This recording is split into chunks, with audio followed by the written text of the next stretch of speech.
Choose an appropriate parking spot.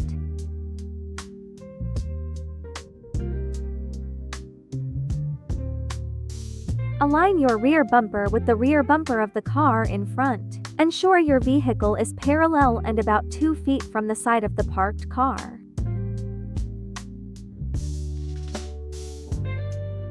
Turn your wheels fully to the right and reverse until the rear car's license plate is visible.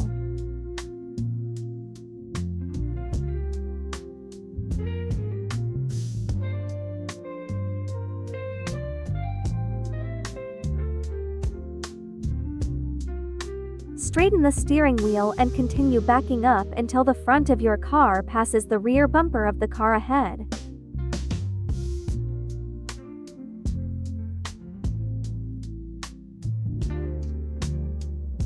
Turn your wheels fully to the left and reverse until your car is properly positioned behind the front vehicle.